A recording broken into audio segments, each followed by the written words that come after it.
My name is Daniel, and before last winter, I thought I understood how the world worked. I thought photographs were just pieces of paper, silent, frozen memories captured in ink and light. But I was wrong. I know that now, because I saw a man walk out of one. It began on a cold December afternoon, the kind of day when the sky looks like steel and the air feels heavy with snow that refuses to fall. I was alone in my grandmother's old house, sorting through her belongings after her funeral. The house smelled like old wood and faint lavender, her scent still lingering, as though she might walk in any moment. She had been a collector of things.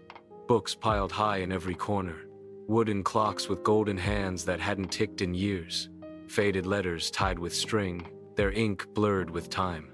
But what she seemed to love most were photographs. Dozens of albums lined the shelves, stacked like towers, some so old the leather covers were peeling. I opened one of the heavier albums, the kind that creaked when you spread its thick pages. Inside were faces I didn't recognize, men with sharp collars, women in dark gowns, children with hollow expressions. None of them smiled, none of them looked happy. And then I found him. The photograph was unlike the others. It wasn't taken outdoors or in front of a painted backdrop. It showed a dimly lit room, bare walls, and a shadow pooling in the corner. In that shadow stood a man. At first glance, he looked like anyone else. Dark coat, tall frame, pale skin. But when I looked closer, something unsettled me. His face wasn't fully clear, almost blurred, as if the camera had caught him in motion. And his eyes weren't fixed on the lens like the rest. They were staring straight at me. The longer I looked, the more convinced I became that his gaze shifted. His lips twitched, curling into the faintest, most chilling smile. I blinked hard. The smile was gone. My breath caught. A trick of the light, I told myself. Old photos do strange things when your imagination is running wild. But as I shut the album and stood, I felt something off in the room. The stillness wasn't empty anymore. It felt watched. Trying to shake it off, I made myself busy, moving boxes, turning on the radio for background noise. But when I glanced back at the table, my chest tightened. The album had fallen open again. It lay on the same page, and the man in the photograph was gone. I froze. My eyes scanned the page over and over again. The corner of the room in the photo was empty now, just a shadow, no figure at all. The sound of liquid hitting the floor pulled me back. My hand was shaking so hard. The coffee I had been holding spilled across the floorboards. That's when I heard it. Footsteps. Slow. Measured. Behind me.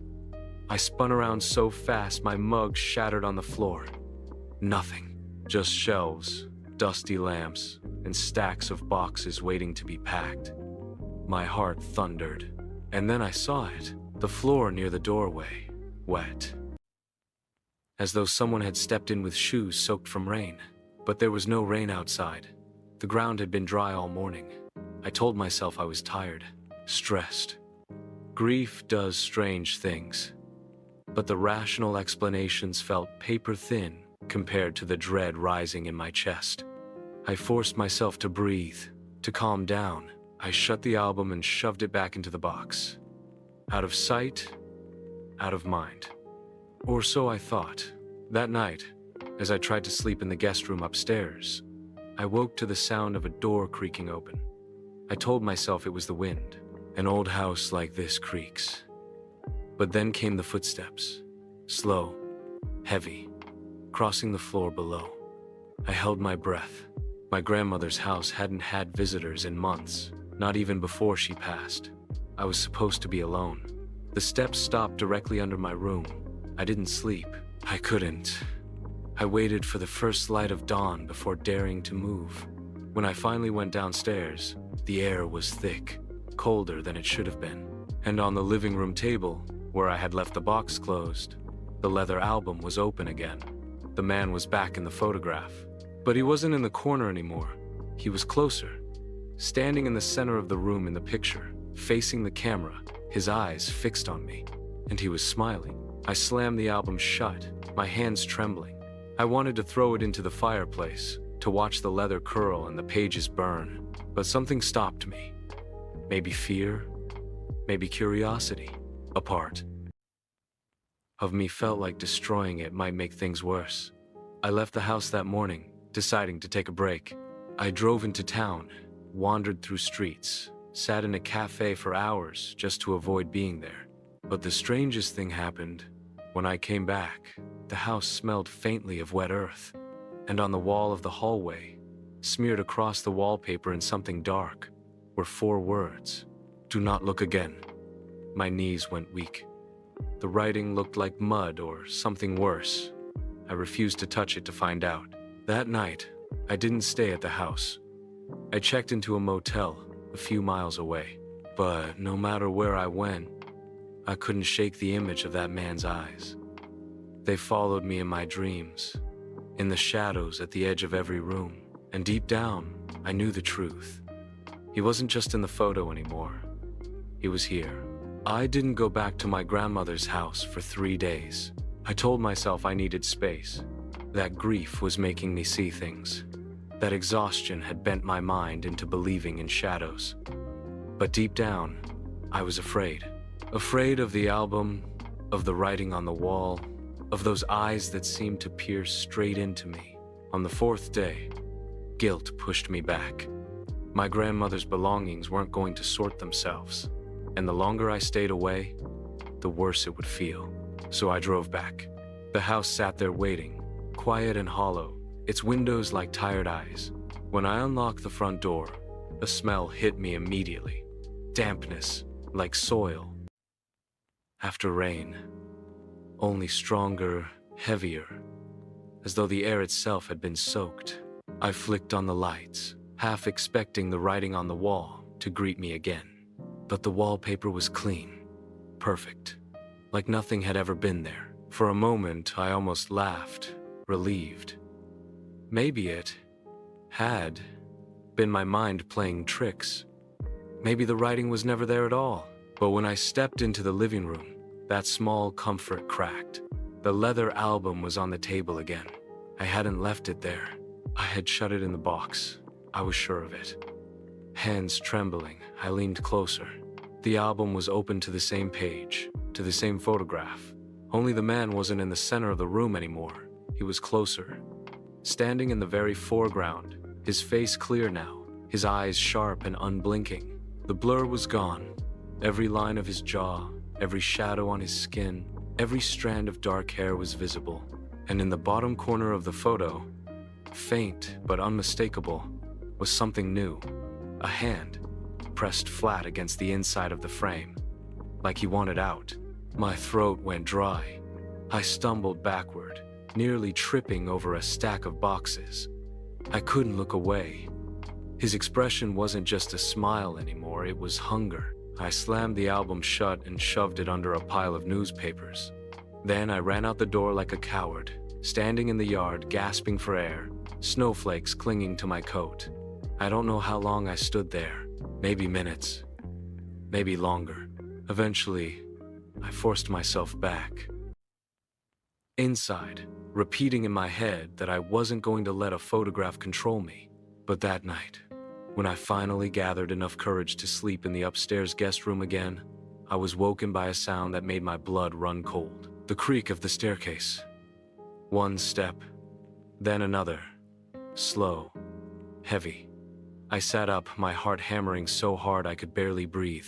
The floorboards groaned, closer and closer, until the sound reached the hallway outside my room. Then silence. I sat there frozen, waiting, every nerve in my body stretched to breaking. And then 3 knocks on my door. Knock, knock, knock. I didn't move, didn't breathe. After what felt like an eternity, the sound faded. The floorboards groaned again, this time retreating step by step down the stairs. Then the house fell silent. I didn't open the door until morning. When I finally dared to, the hallway looked normal, empty. But at the foot of the stairs, I saw them. Footprints, wet, dark prints leading from the bottom step to the living room. I followed them, shaking, until they stopped at the table where the album had been, and the album was gone. That was the breaking point. I packed a bag, locked the house, and left. I drove for hours without destination, until I found myself outside the town library. Desperate for answers, I went inside. I asked the librarian if she knew anything about the house, about strange photographs. She gave me a puzzled look, then disappeared into the archives. When she returned, she carried an old newspaper, its pages yellow and brittle. She pointed to an article dated nearly a century ago. Local photographer vanishes after string of unexplained deaths. I read in silence. The man was named Walter Crowe, a photographer, infamous for taking portraits that locals claimed felt alive. People whispered that those who sat for him often fell ill soon after. Then one winter, Crowe disappeared without a trace. His studio was found abandoned, his photographs left behind. My stomach turned as I studied the grainy picture of him printed beside the article. It was him, the man from the photograph. I stumbled back from the table. The librarian asked if I was all right, but I couldn't answer. My hands shook so violently I could barely hold the paper. That night, I didn't go back to my grandmother's house. I drove to the motel again, locking myself inside with every light on. But at 3 in the morning, I woke with a jolt. The television flickered on by itself. Static filled the room, and in the blur of black and white, I saw him, standing there, watching me through the screen. His hand pressed against the glass, just as it had been pressed against the photograph. I screamed and yanked the plug from the wall. The screen went dark. My chest heaved with panic, but the silence that followed was worse. Because in the reflection of the blackened screen, I saw him standing behind me. I spun around, but the room was empty. I didn't sleep again that night. The next morning, desperate, I drove back to my grandmother's house. I searched every room, every corner, but the album was nowhere. It had vanished completely. But as I stood in the living room, I felt it. A presence. Heavy. Watching. My reflection in the window caught my eye, and for a moment, I thought I saw 2 figures standing there. Me, and behind me, his blurred shadow. The man wasn't trapped anymore. He was free. I didn't know where else to turn. For days I drifted between motel rooms, highways, and coffee shops, trying to escape him. But no matter where I went, I felt him close. Reflections in glass, shapes in shadows. Sometimes even whispers in my ear when I was alone. I couldn't run forever. Sooner or later, I had to face him. One evening, as I sat in my car staring at the fogged windshield, I realized what I had to do. If the album was gone, if he had escaped, then maybe the only way to stop him was to find where he had begun. Walter Crowe, his studio, his work. The article had mentioned the address of his old photography shop, long abandoned. I drove there before I could talk myself out of it. The road grew narrower, the houses older, until finally I reached a boarded-up brick building at the edge of town. The sign above the door was faded, but the carved letters still read, Crowe Photography. The door was chained shut, but the side window was broken, glass scattered across the ground like teeth.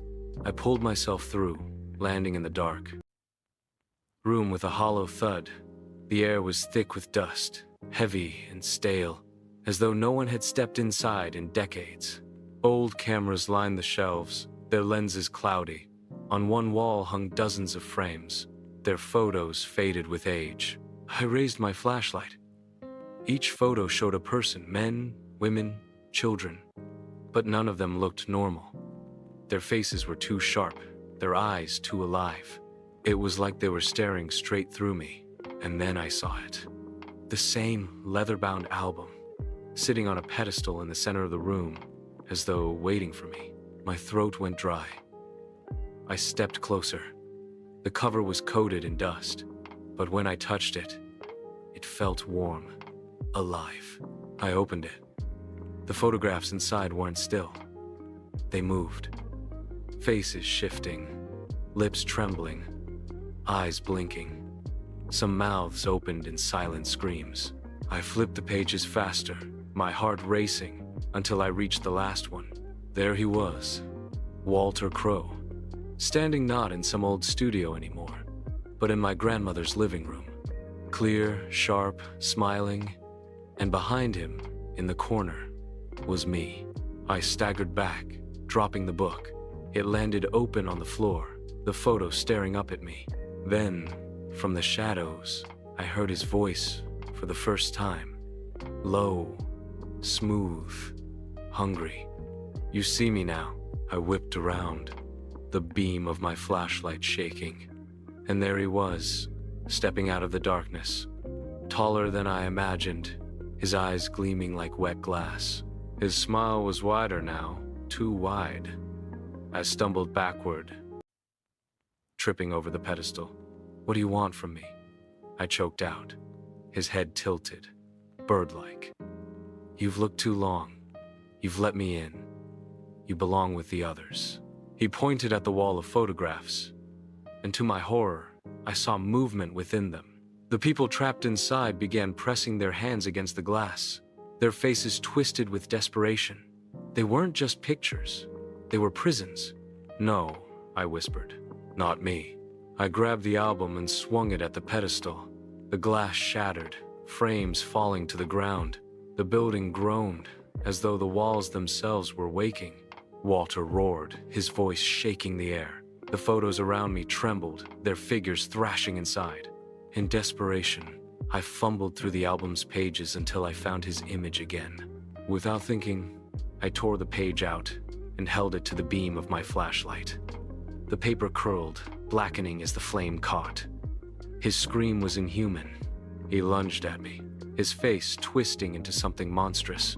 But as the fire spread across his photograph, his body seemed to tear apart, unraveling into smoke and ash.